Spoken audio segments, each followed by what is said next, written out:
করেছো, সেই জন্য আমরা অনেক অনেক তোমাদের ধন্যবাদ জানাই যে খুবই সুন্দরভাবে সফল হয়েছে।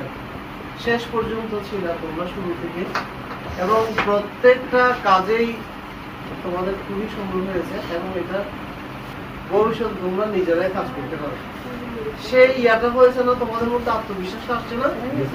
আসছে তো ইনশাআল্লাহ ভবিষ্যতে সেই কাজগুলো তোমাদেরকে দিয়ে আমরা যে তোমাদের উপর ছেড়ে দিলে তোমরা যে কাজটা করতে পারবো, সেই আত্মবিশ্বাসটাও আমরা এখন তো এই কাজের জন্য আমরা তোমাদেরকে একটা ক্লাস দিই, একটা ক্লাস তো ভবিষ্যতে স্কুলটা তোমাদের উপরে নির্ভর করছে যে সামনে যেভাবে যাবে আপনি, এবং অতীতে আমাদের যারা সিনিয়র ভাই ছিল ওনারা আজকে আসছে, ওনারা কিন্তু এসে কাজ করেছে। ভবিষ্যতে আমরা দেখতে চাই যে ওনারা আসবে তবে মেহমানের মতো থাকবে, তোমরা ওনাদেরকে ওভাবে আপ্যায়ন করবে, ঠিক আছে? এইবার তোমাদেরকে শিখিয়ে দিয়ে গেছে, আগায় এবার তোমরা কি করবো, ওনাদেরকে আপ্যায়ন করবে। দেখেছো, এইবার দেখেছো আমাদের আগের অনেকগুলো শিক্ষক আসছে, এটা একমাত্র কারণ হচ্ছে আমাদের আন্তরিকতা।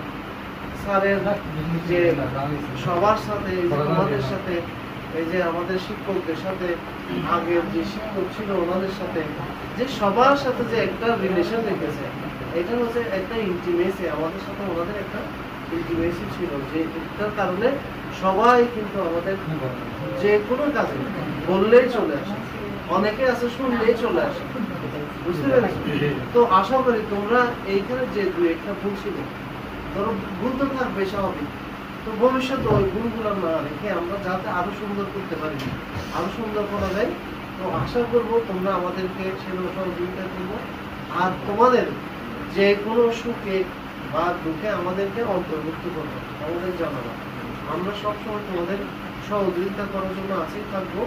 স্যার মনে করেন হয়তো চুয়েটে ভর্তি নেওয়ার মতো অবস্থা হয়ে যাবে, তখন স্যারকে প্রয়োজন হবে, ঠিক একইভাবে এরপরে মনে করো অনেক জায়গায় স্যার একটা ভালো জায়গায় চলে যেতে পারে, স্যার ওইখানে বড় কোম্পানির তুমি চাকরি চাও বা চাকরির প্রয়োজন হচ্ছে, স্যারের সাথে যদি তোমার সম্পর্ক হয় তাহলে স্যারকে বলতে পারে স্যার আমার একটা চাকরির প্রয়োজন, তখন স্যার সেটা হয়তো ব্যবস্থা করেও দিতে পারে।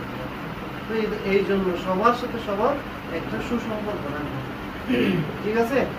এখন বলো, তোমাদের কিছু বলার আছে আমাদের? আমাদের পক্ষ থেকে কোনো চাহিদা